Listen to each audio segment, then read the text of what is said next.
So the real question is, how can I, as a mom, a wife, an entrepreneur, a health expert, a personal development guru, but also as a woman who has struggled to see her worth, her value, and find her joy, who is now living a 4-dimensional life in body, fulfillment, relationships, and business, help you, a woman who is possibly struggling with these things also, thrive to your full potential?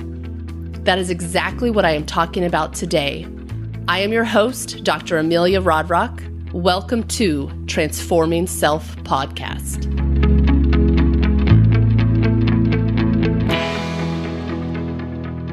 Good morning, good afternoon, good evening. Welcome to the Transforming Self Podcast. I am so excited to have everybody here today listening to the podcast. So things are a little bit different. If you'll notice, it's just me today. If you've listened to any of our previous 15 episodes, you will know that Jeremy and I were doing those together. Well, big news, we have decided to split up.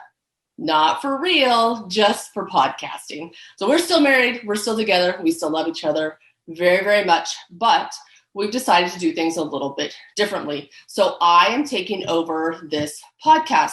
There's a couple reasons why I am taking over the podcast. The main one is because, I really want to reach women and talk to women and just kind of relate to women on a deeper level. And I felt like I really couldn't do that with Jeremy sitting next to me. Not that I won't have him on as a guest. I know I will often, but I just was feeling that I need to do this on my own. So here I am, just me. No Jeremy sitting next to me to help back me up. So I hope you enjoy the show without him, with just me. Now this show is going to be mainly for women. I will be talking about women's issues, health with women, children, being a mom, being a business owner, like all of these different things. But if you're a dude listening to this, please, I welcome everybody. I hope everybody finds value in what we have to say. So if you're a woman listening to this, I hope you find value in it. I hope I can relate to you or you can relate to me. I hope some of the things I'm talking about are things that you're going through and what I say maybe helps you. If you're a guy listening to this, I hope what I have to say maybe helps put things into perspective a little bit for you. Maybe helps you understand what your wife or partner is going through. Hopefully it's a good show for everybody. That is my goal. So what am I going to talk about today? Good question. So why am I doing this? Why do I feel the need to have a podcast and to reach women? I've been a chiropractor for 7 years, and I absolutely love what I do. I love being a chiropractor. I see everybody in my office. If I look at the numbers, I see more women than men, and I relate really well to women. But for a few years now, I feel like I've had a pull to do more, and I've kind of ignored it. I've kind of tried to bury it, kind of push it aside, say, I don't have time for you. I can't do this. I'm not good enough for that. And we'll talk a lot about that kind of stuff. But I've had a pull to help women because I have kind of an interesting story, which I will talk a little bit about. And I feel like a lot of women will relate to what I have been through. And maybe with some of the things that I've been through, I can help other women, especially help like entrepreneurial women who are trying to have their own business and trying to be a mom and trying to be a wife and trying to do all the things. And maybe they have some shit in their past that is kind of holding them back a little bit. Maybe things up here are kind of holding them back a little bit. And I want to be able to help because I was you. I was you for so long. And I had to do a lot of work, a lot of deep work, a lot of uncomfortable work, a lot of work that I didn't want to do. But I knew if I didn't do it, that I would be stuck. And I would never evolve past where I was. I would always be stuck in the past. I'd always be stuck in the hurt and the pain and in all the crap that filled my mind. And I couldn't do that. I didn't want to do that anymore. So I had to do a lot of personal growth and development. So we'll be talking again a lot about that. So I finally decided that I can't ignore whatever it is inside of me that is pushing me to help women, that it was finally time to do something about it. So this is step one, doing a podcast by myself and talking to women. Step two is doing some coaching with women. I have a Facebook group, which I will put in the show notes, and I mention at the end of, I'll mention it at the end of the show.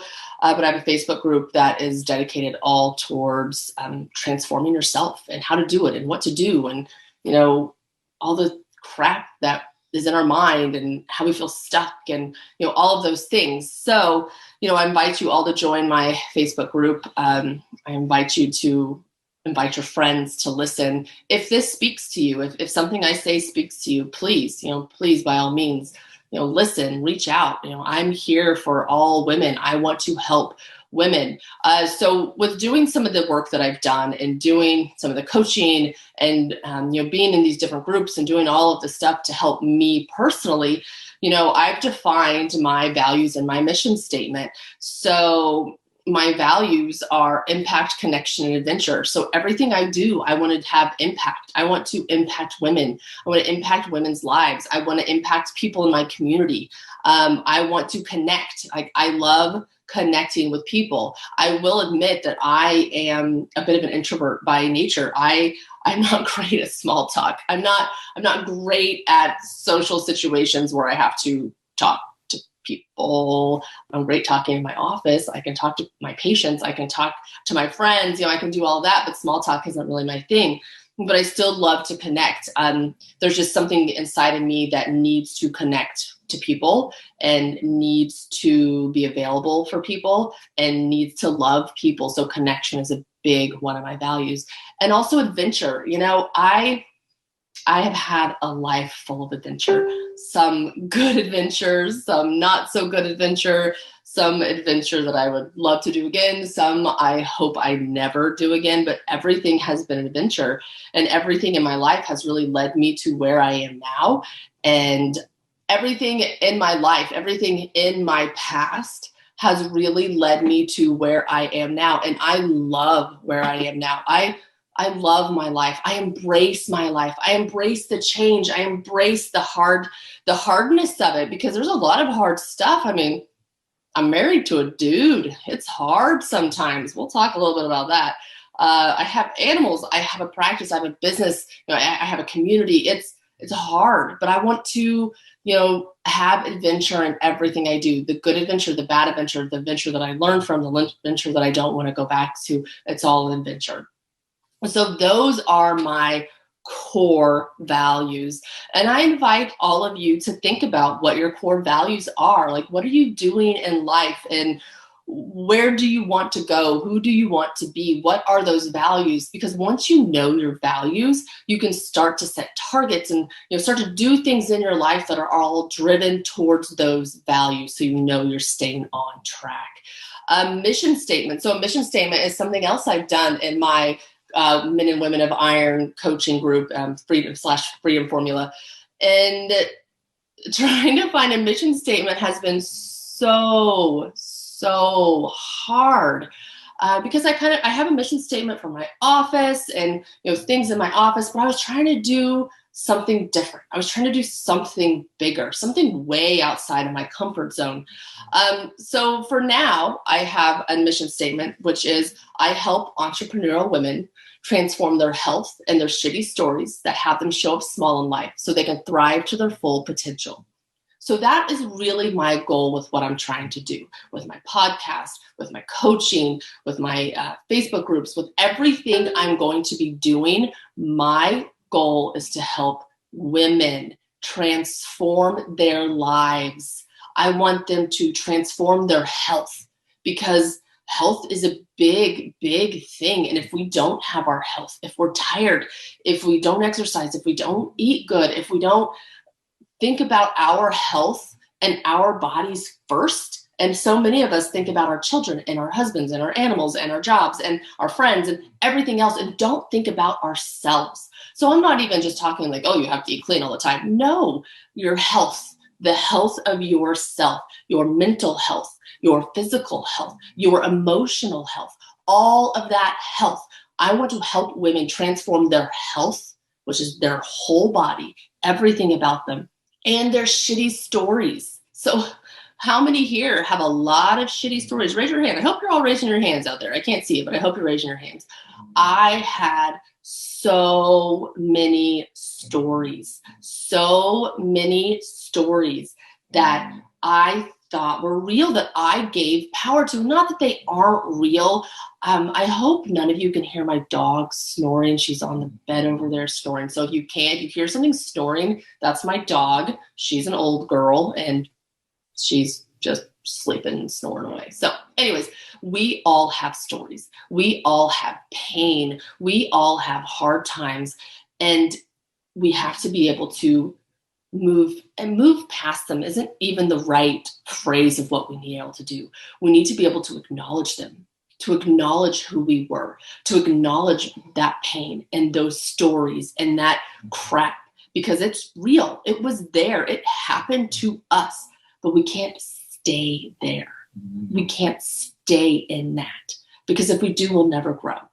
We'll never be able to be who we want to be or who we should be, and not even who we should be, because we're not shoulding all over ourselves, but who we were meant to be, who we were born to be. If we stay stuck in that, in the hard times and in the pain and in the sorrow and the loss, we can't be who we're supposed to be. And everybody wants to be who they're supposed to be. And we don't always know who that is. And I mean, I'm sitting here now and I've done a lot of work and I still don't know exactly who I'm supposed to be. You know, am I supposed to be this person who's in front of the Zoom, doing this video right now, this podcast right now, talking to all you women? Is this who I'm supposed to be? I mean, right now I feel like it, but maybe in a couple of years it'll be somebody different, and that's okay. Honoring that, honoring the change, and honoring the progress. It's all about progress, not perfection. That's something I've learned from my life coach, and Jay Pryor, who I've used for years. It's progress, not perfection. So we need to look at that, look at our stories, and really thrive to our full potential. And I always say thrive to your full potential, because everybody's full potential is different. Everybody, some people have different limitations. Some people want one thing and not another thing, and other people want this but not this. So really, it's your full potential. It's not my full potential. It's not your friend's full potential, or your mom's, or your sisters, or your neighbors. It's your full potential. I want you as women to thrive to your full potential. And I'm telling you, for a long time, I did not. I showed up small in life.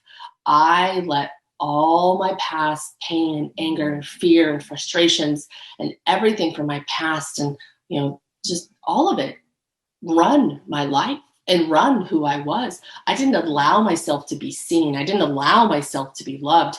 I protected myself. And it was a protection mechanism, because at one point in my life, I had to do that to survive. Because if I didn't, I would have died, and not literally died, not for real died, but inside of me. I had to protect that something inside of me that I didn't know if I could let other people see. And it was hard. It was a hard process to be able to be fully seen. And I'm still working on it. It's a muscle I flex every day. It's not something I naturally do sometimes. Vulnerability is really hard.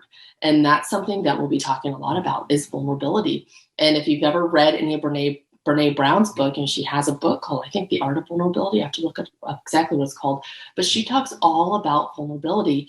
And listening to her book and doing all this work has really helped me be vulnerable, because my story is beautiful. And the pain and the anguish and the hard times, all of it is beautiful, because it's made me me. And I really, really appreciate all of it. So that being said, my values, my mission statement, what I am here to do and what I am trying to do. So why do I feel like I'm qualified to talk about this? I'm a chiropractor. I'm qualified to talk about health and wellness, but why do I feel like I'm qualified to talk about personal development and transformation and anything else that I'm going to talk about? It's because I've done it, a lot of it. for years and years.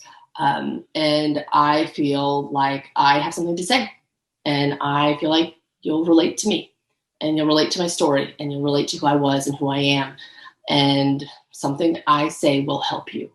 And that's what I want. So, my journey started a long time ago. I'm 40 years old now. I should be 41 next month. So I'll be 41 soon. My kids are grown. Lots of stuff going on with kids right now. I feel very blessed that I don't have any young kids. Parents, I don't know how you're doing it right now with everything going on, having to homeschool and some of the stuff that's happening. So I feel very blessed that my kids are 21 and 19. But it has been a journey, let me tell you. So I had my son when I was 19. I got pregnant with him when I was 18. Being a teen mom is not easy. And then I had my daughter when I was 21, and their father, they have the same father, their father and I split up before I even found out I was pregnant with her. So at 20, I'm single, a single mother and pregnant at 20, and have her when I'm 21. So it was an adventure. It was definitely an adventure. Not always an adventure I liked or adventure I would have chose for myself, but it taught me a lot. I say that my son saved my life, because literally getting pregnant with him at 18 saved my life, because I was on a really bad road. I was not on the path of success or of even thriving, living even. I had a hard time. My father died when I was 3. I had a stepfather who was a wonderful man. Looking back, he was a great provider, and I have a ton of respect for him. He just wasn't that, what every little girl needs in a dad. And sometimes when I, not anymore, but, especially my husband, when him and I first started dating, it was kind of hard for me to watch him interact with his girls, because that's what I needed when I was little. That's what I wanted when I was little. And I didn't have it. I didn't have that love and that connection with a father that I so desperately wanted. And it's hard on a kid. Having parents that are split is one thing. If they're both good parents, they both love your children and take care of them and do all the things and treat them wonderfully. But I didn't have that daddy. I didn't have it.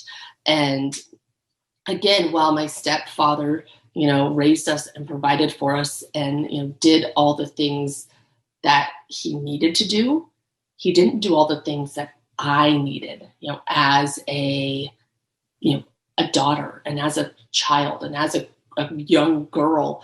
And so I started hanging with the wrong crowd. I think I was looking for acceptance. I'm sure a lot of you can relate to that. I was looking for love. I was looking for warmth and comfort, and somebody to say something to me that I needed, And so I started hanging out with the wrong crowd, and, I started doing a lot of drugs with this crowd. And I'm from Southeast Kansas, really small town in Southeast Kansas. So the drug of choice in the late 90s was methamphetamines.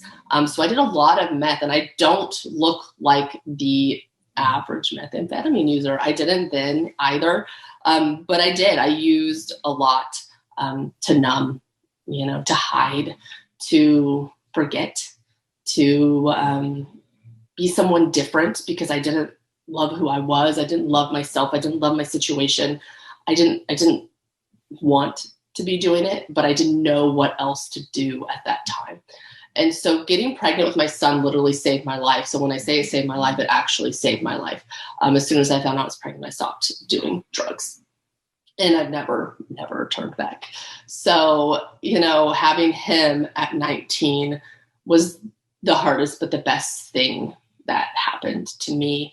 And I know so many of you have, maybe been there, maybe had a childhood of trauma, or had a childhood where you didn't get what you needed. Maybe you got, a house and food and clothes and that kind of stuff, but maybe you didn't have the love and the support. And I'm not saying I didn't. I have a wonderful mother, and I really, acknowledge all the work she did. I can't imagine my mother having my father die. He was lost at sea. He was in the Navy, and having a 6-month-old, I believe, son, and then me at 3, and my sister at 6.5 or 7, and my other sister at 12 or 13. I'm not really sure how old they were, but I can't imagine being a mother, a woman, and having my husband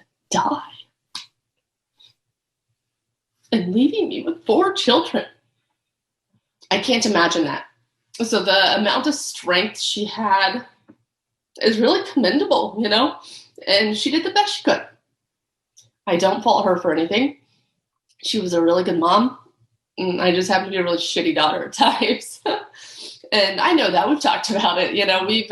We've talked a lot. And I know I've been a shitty mom too. Man, I didn't know it was going to be so emotional. Sorry, guys. You're listening to this podcast and I'm crying all over the place. But I know I've been a really shitty mom at times too. And I've had a lot of really good conversations with my children now that they're older.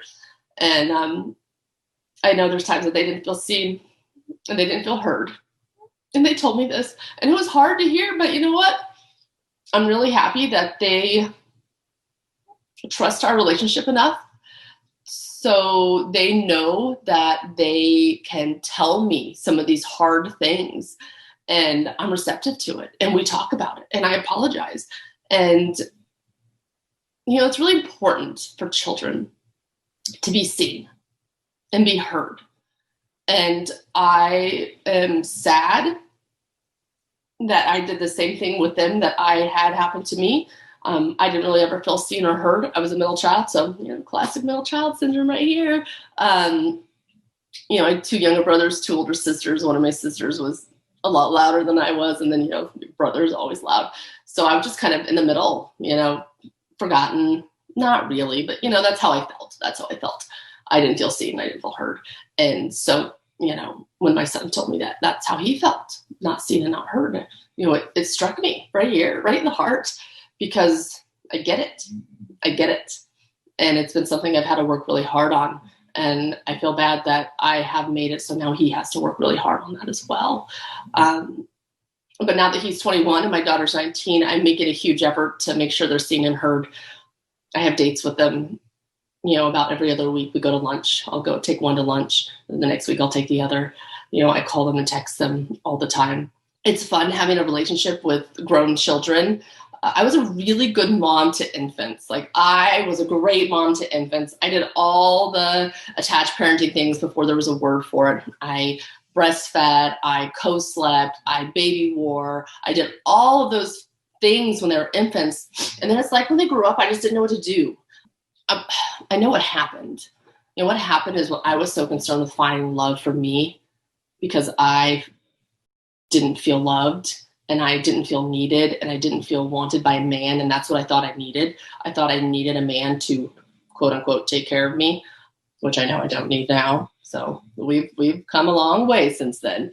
And so I spent so much time trying to find that for me that I neglected them, and not neglected in a physical way, but probably in an emotional way. And that's something that we're going to have to work through, and we're going to have to talk a lot about. And, we have talked about it. So see your children, hear your children. So I guess my message today is I want you to think about your core values and your mission statement. Who are you? Who do you want to be? Who do you want to show up as in life? What do you need to work on? Write down some things that you need to work on. Think of some of your past hurts and past pain. Think of some of that and figure out what you need to do to transform past it, and then really take stock of your relationship with your children, because it is so important. Who are you for them? Who do you show up as? Do you show up as a powerful woman? Do you show your daughters what it looks like to be a woman who is self-confident and strong and loving and accepting? Or do you show up different? Do you show your son how to be loving and gentle and emotional, or do you show up different? How do you want to show up for your children? Who do you want to be for your children? Make sure they are seen. Make sure they are heard. That is important. That is the most important thing with your children, is to see them and hear them. All right.